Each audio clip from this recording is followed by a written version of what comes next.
हा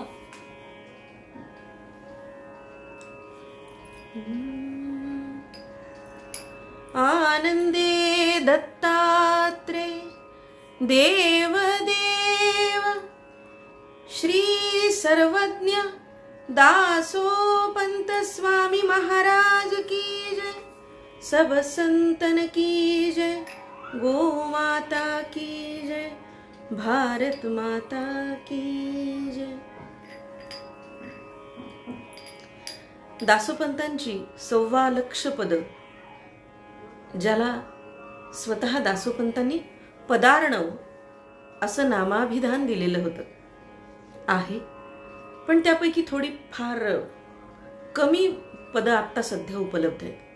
उपासना परंपरेमध्ये नेहमी म्हणण्यात येणारी पदं तेवढीच काय ती परंपरेच्या म्हणणाऱ्या लोकांच्या तोंडावरती किंवा इतर शिष्यगणांच्या, पण अनेक अशी पदं आहेत की जी म्हणली जात नाही, त्यांची चाल कोणती आहे हे माहीत नाही. कारण या पदांचं वैशिष्ट्य असं आहे की 400 वर्षापूर्वीच्या चाली, ज्याला आपण सांगीतिक पद्धत म्हणूया, ती पद्धत, दरबारी संगीताची पद्धत आणि मंदिर संगीताची पद्धत असा अभ्यास जर करायला गेला तर ही मंदिर संगीताची पद्धत, चाल ही एक वैशिष्ट्यपूर्ण आपलं संगीताचं लेणं घेऊन प्रकट होते. आज जे पद निरूपणासाठी घेतलंय, आस्वादासाठी घेतलं आहे, ते दासोपंत अगदी आर्त भक्त होऊन आपल्या आराध्याला कोणत्या वृत्तीनं, कोणत्या भावानं हाक मारतायत ते बघूया. पाडसा देवा पाडसा, चुकलिये देवा चुकलिये, कुरंगिणी देवराया कुरंगिणी वन पाहे हो, हरिणी वन भ्रमताये.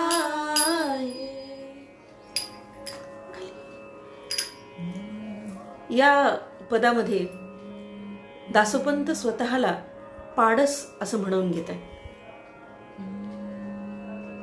मी पाडस आहे देवा. कसं पाडस आहे? तर एका वनामध्ये आपल्या पाडसासकट एक धेनू विचरती आहे, फिरते आहे, संचार करते आहे. आणि या संचारामध्ये झालंय काय की या हरणीच्या सोबत, या धेनूच्या सोबत जे पाडस आहे, तिचं लेकरू आहे, ते अनभिज्ञ आहे, ते अज्ञानी आहे, ते इतकं लहान आहे की त्याला जगाच्या व्यवहाराची रीत भात माहीत नाही, त्याला रस्ते माहीत नाहीत, त्याला मार्ग माहीत नाही, कुठे जायचंय याची कल्पना नाही, जग कसं आहे याची कल्पना नाही. आणि आपल्या वत्सासोबत ही धेनू म्हणा किंवा ही हरिणी म्हणा, ही वनामध्ये आलेली आहे. आणि वनामध्ये आल्यानंतर दासोपंत पुढे वर्णन करतात. आपण हे संपूर्ण पद एकदा ऐकूया. पाडस देवा पाडस, चुकलिये देवा चुकलिये, कुरंगिणी देवराया कुरंगिणी वन पाहे हो, हरिणी वन भ्रमता. वत्सलागी वन सांडोलिया, वत्सलागी वन रे,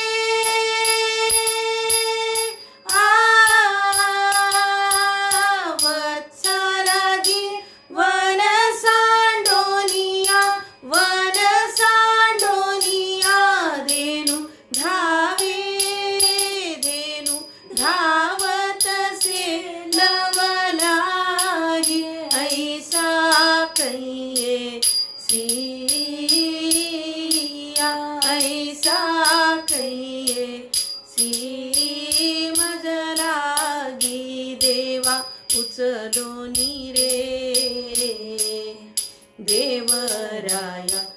उचलोनी चारी भुजा हो पसरोनी साही भुजा अवधूता माझी माया तू तरी अवधूता माझी रे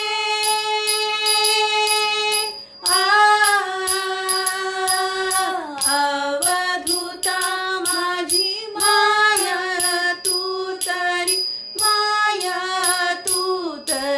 न धरी आता न धरी दे भाव दूजाईसा कैसी आईसा कैसी मज लागी देवा उचलोनी रे देवराया उचलोनी चारी भुजा हो पसरोनी सारी भुजा चाचुवा देवा चाचुवा कणवेची देवा कणवेची पिलय पक्षिणी देवराया पिलय पक्षिणी धावे वो चारा घेऊनी धावे दिगंबरा मी हो पोटीचे बालक दिगंबरा मी हो रे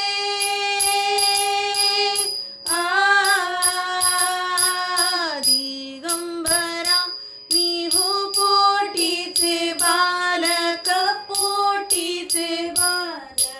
स्नेहे आता स्नेहे कवण लावावे ऐसा कैसी ऐसा कैसी मज लागी देवा उचलोनी रे देवराया उचलोनी चारी भुजा हो पसरोनी सारी भुजा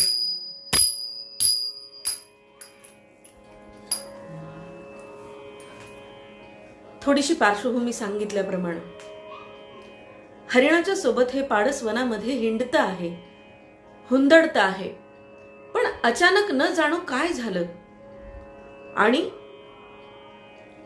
या धेनूपासून या हरिणापासून तिचं पाडस वेगळं झालं हरवलं आणि त्या वत्साला त्या पाडसाला तिथेच सोडून त्या वनामध्ये सोडून ती धेनू किंवा ती हरिणी ते वन सोडून निघून गेली वत्सा लागी वन सांडोनिया धेनू धावतसे लवलाही असं काहीतरी झालं की आपल्या आईपासून ते वेगळं झालेलं पाडस आहे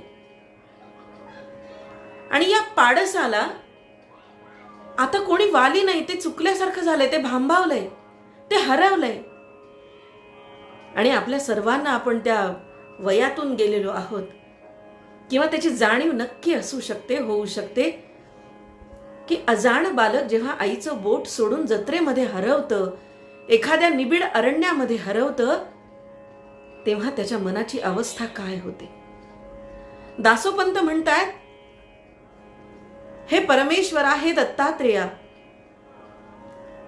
वत्साला सोडून पाडसाला सोडून हरिणी धेनू ही मला वनात टाकून निघून गेलीये मला सोडून ती गेलीये आणि म्हणून माझी आई माझ्या पाशी नाही तूच माझी आई आहेस तूच माझा बाप आहेस आणि असा ये आईसा कै येसी असा कधी येशील मी हरवण्याची वाट बघतोयस का माझी भांबावण्याची वाट बघतोयस का माझ्या मनाची अवस्था काय आहे तू समजून घे आणि असा ये कसा ये मज लागी उचलोनी चारी भुजा पसरोनी साही भुजा फार सुंदर वर्णन, म्हणजे चित्राकृतींचं आपल्या समोर डोळ्यांच्या समोर नर्तन होतं हे ऐकलं म्हणजे. ज्याला आपण चित्रदर्शी काव्य असं म्हणतो, असं चित्र डोळ्यासमोर उभं राहतं. दासोपंत म्हणतात की वनामध्ये मला सांडून, मला सोडून माझी आई हरिणी धेनू निघून गेली आहे, आणि हे परमेश्वरा, हे दत्तात्रेया, तू असा ये, चारीही तुझ्या भुजा पसरून, तुझे बाहू पसरून, तुझ्या 6 भुजा पसरून तू असा माझ्याकडे चालत ये. उचलोनी चारी भुजा, पसरोनी 6 भुजा. या भुजा पसरण्यामध्ये संकेतार्थ आहे, सूचितार्थ आहे, गूढार्थ आहे. म्हटलं तर तो खूप साधा आहे आणि म्हटलं तर तो खूप व्यापक आहे, वेदांती आहे. 6 भुजा पसरून या पाडसाकडे देव येणार आहे, किंवा तू ये असं जेव्हा भक्त म्हणतो आहे, तेव्हा 6 विकारांचं क्षालन करण्यासाठी त्याच्या 6 भुजा आहेत. आणि दुसरी गोष्ट, वात्सल्यानं अनेक प्रहर, 2-3 प्रहर आईची आणि लेकराची जर भेट झाली नाही, आजकाल नोकरीवर आया जातात आणि ऑफिसमधून आल्यानंतर ते लेकरू इतकं आसुसलेलं असतं की आई दारामध्ये बघितल्याबरोबर नव्हे, दार बंद असताना सुद्धा जर आईच्या पावलांचा आवाज आला तर ते दुडू दुडू दुडू धावत दारापाशी येतं. दार उघडल्याबरोबर घट्ट मिठी मारतं ते आईला, आणि आई सुद्धा तिच्या दोन्ही बाहू पसरून त्या लेकराला घेते. हातामध्ये जे असेल ते पटापट खाली टाकून देते. त्याचा विचार ती करत नाही की आपल्या हातामध्ये कदाचित काही फुटण्याची वस्तू आहे. आणि अशी आर्तता दासोपंत व्यक्त करतायत की असा ये, तुझ्या या वत्सलतेच्या मायेनं, प्रेमानं, आईच्या मायेनं तुझे हे 6 हात पसरून मला उचलण्यासाठी, मला घेण्यासाठी, तू असा मला घेण्यासाठी ये. का ये? त्याचं कारण ते पुढच्या चरणामध्ये देत आहेत. सुरुवातीला म्हणतायत मी पाडस आहे, असं आहे, चुकलेलं पाडस आहे, आणि त्याच्यासाठी तू असा ये, म्हणजे त्याची वाट बघताना सुद्धा दासोपंत कल्पनेमध्ये श्री दत्तात्रेयाच्या भुजा पसरलेल्या आहेत आणि दत्तात्रेय आपल्याकडे येतो आहे, आपल्याला आता उचलून कवेत घेणार आहे, अशी त्यांची संकल्पना इथे स्पष्ट होते. पुढच्या चरणामध्ये ते म्हणतात, अवधूता माझी माय तू तरी, नधरी जे भाव तुझा. आई आहेस ना माझी तू, जर तू माझी आई आहेस तर मला तुझा भाव कशी करशील? तू जर आई आहेस तर मला तुझा भाव का करतेस? मी वनामध्ये हरवलेलं लेकरू तुझ्यासाठी हिंडतो आहे आणि मग तू येत नाहीस. आपण म्हणतो सवतीच्या लेकरासारखी वागणूक, आणि हाच अर्थ इथे अपेक्षित आहे दासोपंतांना. दुजा भाव, ज्याला आपण पंक्ती प्रपंच असं सुद्धा म्हणतो व्यवहारामध्ये, असा पंक्ती प्रपंच माझ्यासोबत करू नकोस म्हणण्याचा उद्देश असाही असेल की सगळ्या संतांना जसं दर्शन दिलंस, सगळ्या अभ्यासकांना जसं दर्शन दिलंस, जसं योग्यांना दर्शन दिलंस, जसं ध्यान करणाऱ्यांना दर्शन दिलंस, जसं कर्म करणाऱ्यांना दर्शन दिलंस, तसंच तू मलाही दर्शन दे. मला घेण्यासाठी ये, तुझा भाव माझ्यासोबत करू नकोस, पंक्ती प्रपंच करू नकोस. मी तुझंच लेकरू आहे, तू माझी माय आहेस, तू असं कसं करू शकतेस? आणि हा दुजा भाव तू माझ्यासोबत करू नकोस, अशी विनंती दासोपंत पुढच्या कडव्यामध्ये करतायत. हीच आर्तता शब्दांमध्येच नव्हे तर फार सुंदर पद्धतीने सांगीतिकरित्या सुद्धा त्यांनी व्यक्त केली. म्हणजे जिथे जिथे म्हणून त्यांना आवाज द्यायचा, हाक मारायची आहे, अशा ठिकाणी तीव्र स्वर वापरलेले, तारसप्तकातले स्वर वापरलेले, आणि तिथे तिथे ती आर्तता व्यक्त होते. पण जिथे म्हणून हळवेपणाने बोलायचे, तिथे तिथे मंद्र सप्तकामध्ये जाऊन दासोपंत म्हणतायत. म्हणजे कसं, चाचूवा देवा चाचूवा कणवेची देवा कणवेची, पिलय पक्षिणी देवराया, पिलय पक्षिणी धावे हो चारा घेऊनी धावे. हे वेगळ्या चालीचं मंद्र सप्तकातलं एक शेवटचं कडवं आहे. ते असं म्हणतात की मला या आकाशामध्ये, या वनामध्ये मी जेव्हा बघतो तेव्हा आकाशामध्ये पक्षिणी फिरतायत. काय करतायत त्या? चोचीमध्ये आपल्या बाळांसाठी, आपल्या पिलांसाठी दाणे वेचतायत आणि जीवाच्या आकांतानं आपल्या घरट्याकडे धाव घेतायत.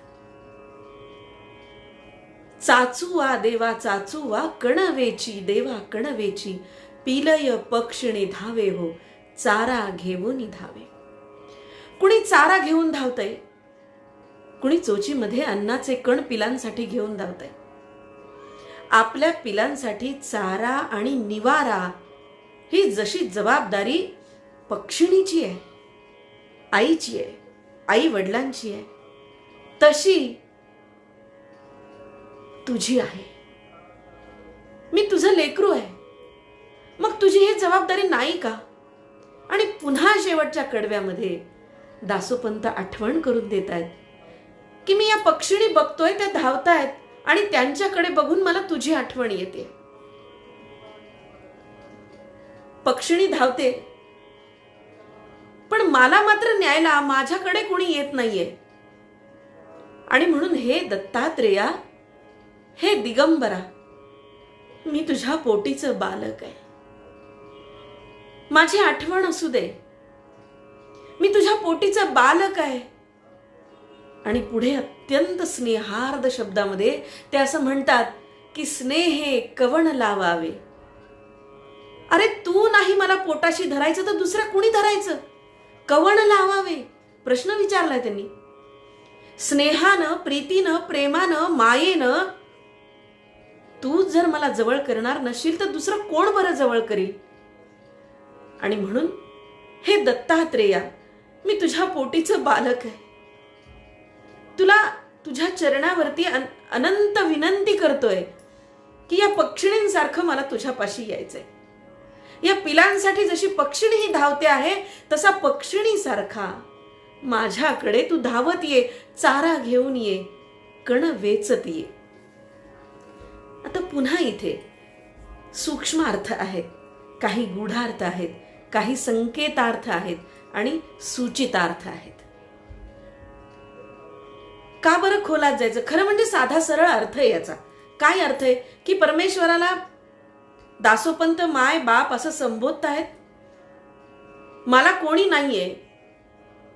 आणि ही जी अवस्था आहे त्यांची, ही पुन्हा मला आठवण करून सांगितली पाहिजे की आई वडिलांपासून ते जेव्हा ते वेगळे झाले, त्यांच्यावरती धर्मसंकट आलं, बादशहाच्या कारागृहामध्ये, बंदीशाळेमध्ये ते नजरबंद झाले, नजरकैद झाले.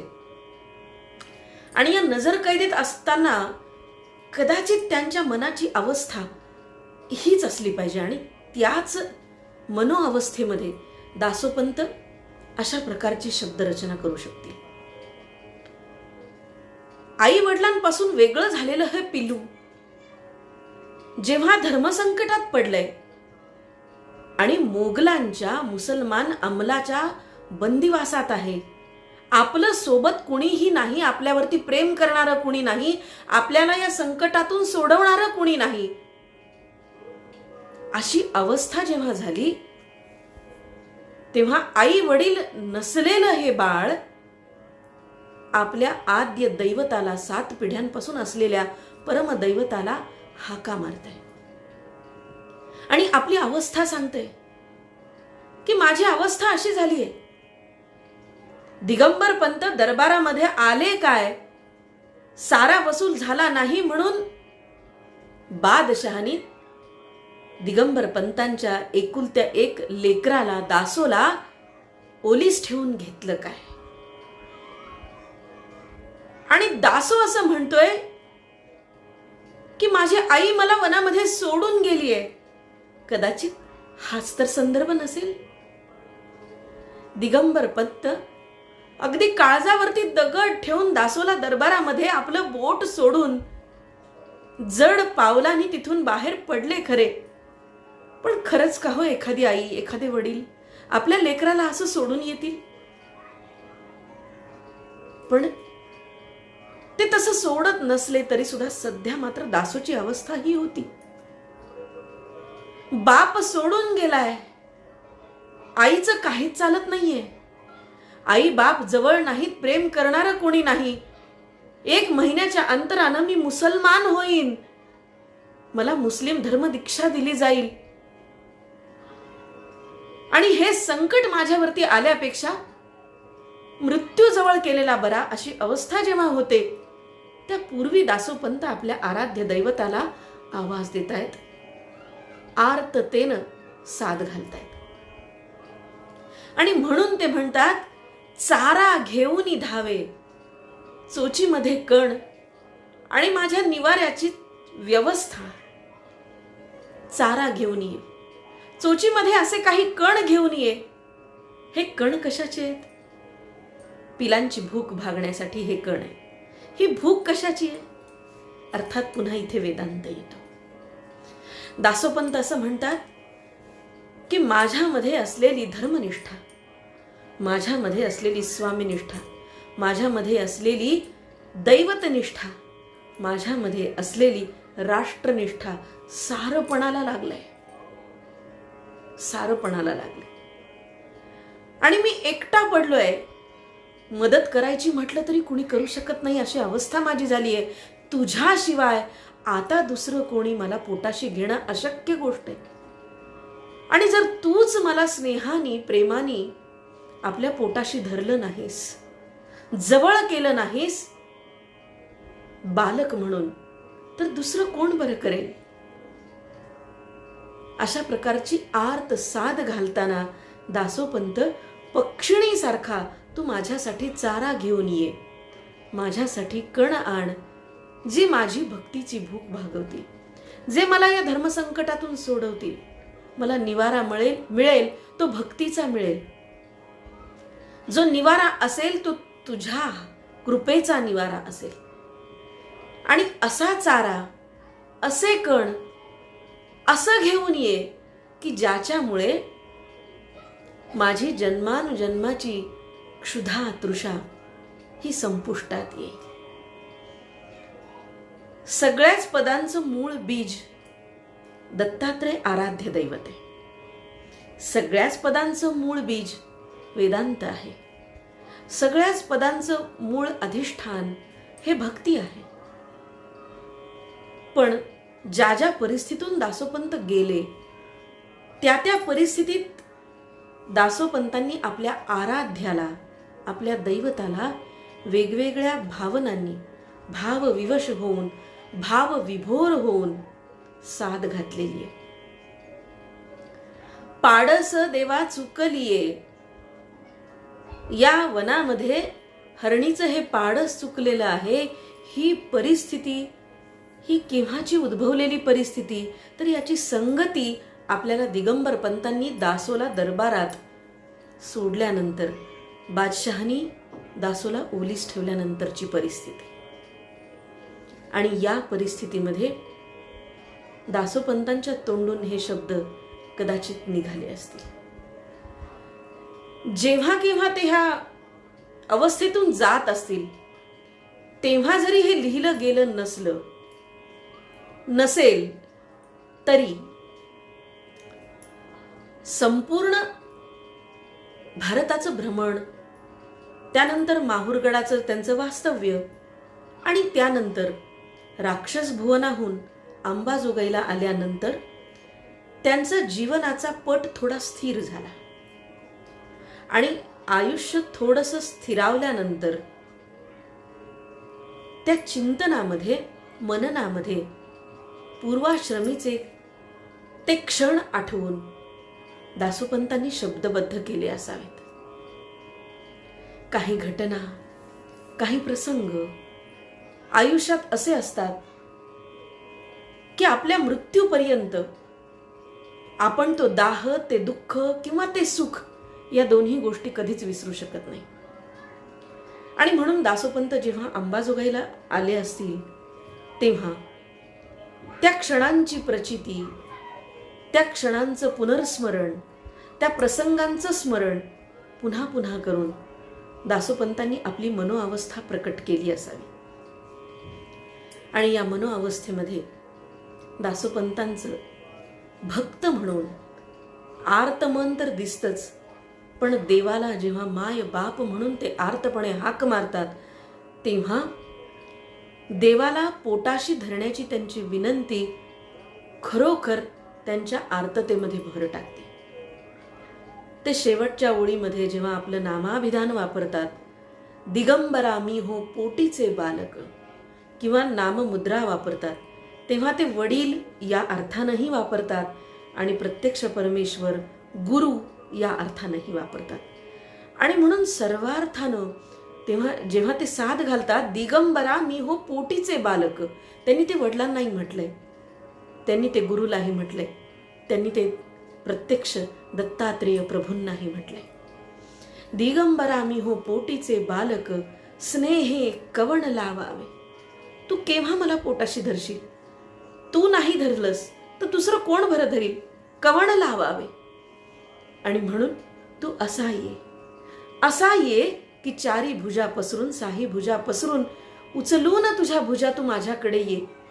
तू धावत ये, जशी पक्षिण आपल्या पिलांसाठी चारा आणि कण घेऊन धावते, चोचीमध्ये कण आणि चारा घेऊन धावते, तसा तू माझ्यासाठी.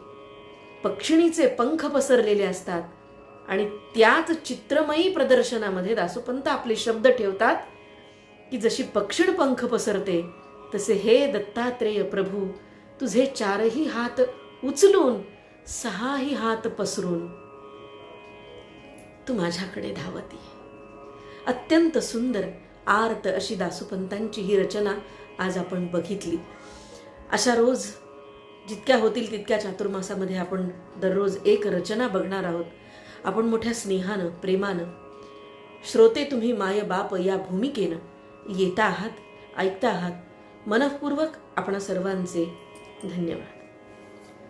आनंदे दत्तात्रेय देवदेव श्री सर्वज्ञ दासोपंत स्वामी महाराज की जय.